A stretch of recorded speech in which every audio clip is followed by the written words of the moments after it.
In various Batman-related media, a young Bruce Wayne enjoyed an evening in Gotham with his parents Thomas and Martha. However, as time went on into the night, the family had decided to leave, where they were enjoying themselves, and later made the fateful and tragic decision to pass through an alley, at which a thug appeared and demanded money and valuables from Thomas and Martha. Events had them murdered, and Bruce witnessing the entire incident as the thug later flees, as this later became the catalyst for his crime-fighting actions and trauma as Batman. But the speculative scenario is this: why was Joe Chill rarely adapted properly for Batman cartoons or films? When Bruce's parents were gunned down, it was by an anonymous thug from the original Batman issue in 1939, as at the time the focus was on Batman, not technically on the events or circumstances that led to Batman being created by the particular situations upon him as a child. The details for Bruce's parents being murdered was originally just a random event, but through the passage of time since 1939, issues as well as stories, even reasons were created, modified, added, changed, or even reconned for the murders. As a result, there were many ways to theoretically adapt Joe Chill for Batman media outside of the Batman comics, but due to the different interpretations of Joe Chill murdering Thomas and Martha, and even the crime being witnessed by Bruce, had the very notion of adaptations being technically difficult for screenwriters and executives at DC to properly adapt for different types of media. Even though Batman comic lore and canon details pertaining to the situations for Bruce Wayne becoming Batman, the reasoning for Joe Chill seemed to be an idea, excuse, or reason to even justify the very existence of Batman, to better help readers of Batman comics to understand why and how Bruce Wayne became Batman as an alter ego, to help him get vengeance for his parents' murders, and to strike back against overall crime within Gotham City. Writers for Batman comics had to necessarily explain the conditions for Joe Chill with relation to Bruce, Thomas, and Martha, had the details eventually slowly become more and more complex and even more and more confusing. From the 1980s, there have been attempts to simplify the details for Joe Chill, on the characters' details even for the creation of Batman. But even after the simplifications of Joe Chill, or for Joe Chill, the murders of Bruce's parents and the trauma that he had obtained, it's still an arguably perplexing situation to adopt or even acknowledge in various Batman forms of media.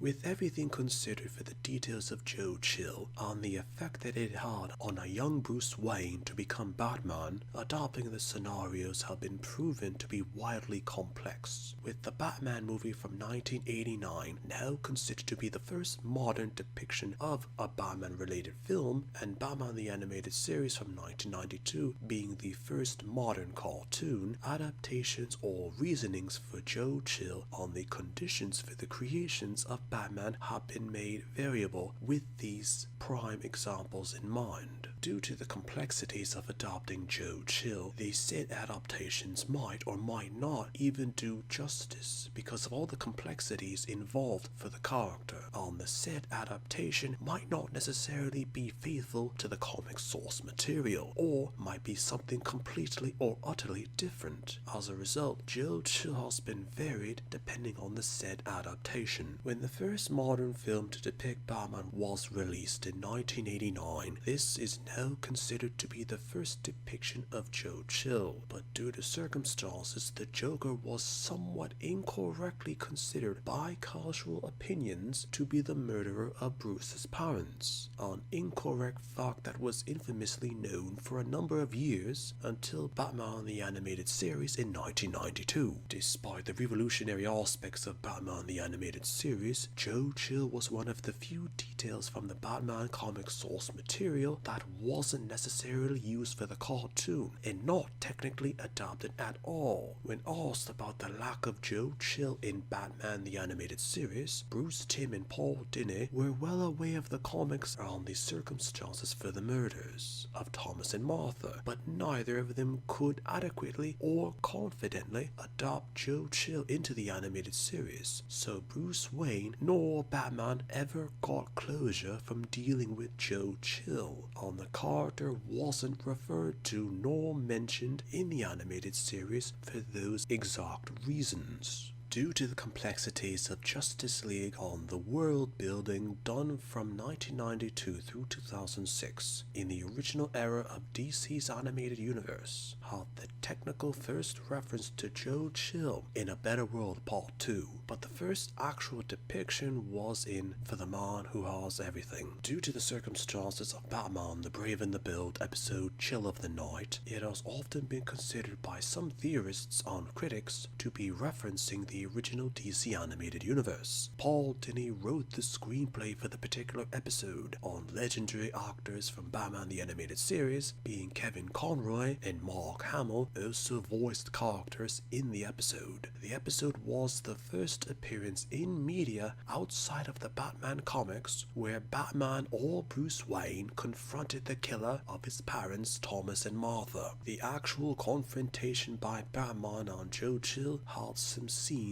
literally reflected from comic panels for authenticity and importance in the episode. Unconfirmed sources mention that Paul Dini had desired to write an episode of Batman meeting and confronting Joe Chill since the days of Batman the Animated Series, but as mentioned was unable to do so. Due to the circumstances of The Brave and the Bold, Paul Dini was later finally able to write an episode in his own way of an animated Batman confronting the man who murdered his parents with some of the cast from Batman the Animated Series, further adding credence to the episode being a technical extension of Batman the Animated Series. Had the scene where Batman reveals his face to Joe Chill proclaiming himself to be Bruce Wayne had the technical features of the face to be similar to how Bruce Wayne was drawn or depicted in Batman the Animated Series. When Batman confronted Joe Chill, conditions had it that it brought a great deal of closure to Bruce Wayne's trauma with how his parents died and his interpretation of protecting Gotham and the innocent people within it.